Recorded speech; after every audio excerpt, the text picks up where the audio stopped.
الحمد للہ وکفا وسلام علی عباده الذین اصطفا اما بعد۔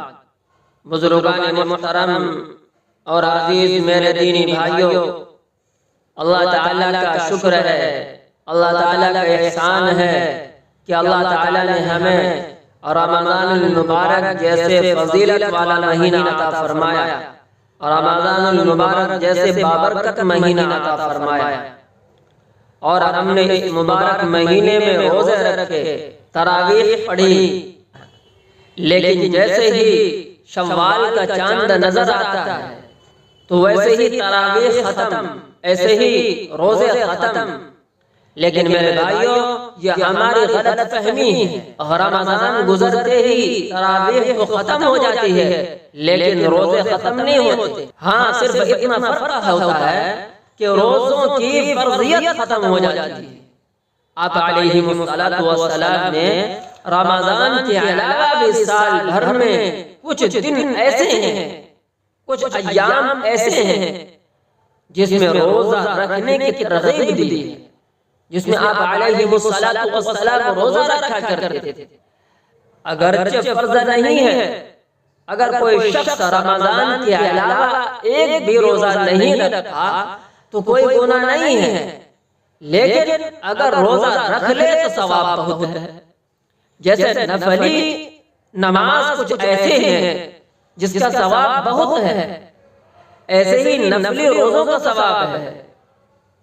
حدیث میں آپ علیہ السلام نے ارشاد فرمایا کہ رمضان کے بعد سب سے افضل ترین روزہ محرم کا روزہ، یعنی 9-10 محرم یا 10-11 محرم کا روزہ، تو ہمیں اس کا اہتمام کرنا چاہیے کہ ہم 10 محرم 11 محرم کو روزہ رکھیں۔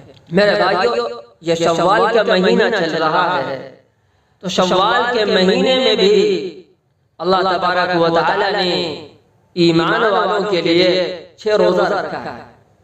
تو شوال کے 6 روزے ہیں، اس کی فضیلت کیا ہے، اس کی اہمیت کیا ہے، ہر ایمان والوں کو معلوم ہونا چاہیے۔ تو آپ علیہ السلام نے اس روزے کے بارے میں فرمایا کہ من صام رمضان ثم اتبعہ ستا من شوال کان کصیام الدہر، کہ جس شخص نے رمضان کے روزے رکھے پھر اس کے بعد 6 روزے شوال کے رکھے تو یہ ایسا ہے جیسا کہ اس نے سال بھر روزے رکھے۔ کیا مطلب؟ پورے سال روزہ رکھنے کے، یعنی رمضان کے 1 مہینہ اور شوال کے 6 روزے، رمضان کے 1 مہینہ اور شوال کے 6 دن روزہ رکھنے پر اللہ تعالیٰ پورے سال روزہ رکھنے کے برابر ثواب عطا فرماتے ہیں۔ کیوں؟ کیونکہ قرآن کریم میں اللہ تبارک و تعالیٰ فرماتے ہیں من جاء بالحسنۃ فلہ 10 امثالها، اللہ تعالیٰ ایک نیک عمل پر 10 اجر دیتے ہیں، یعنی جو ایک نیکی لے کر آئے گا تو اللہ تعالیٰ کے طرف سے اس کو 10 گنا ملے گا۔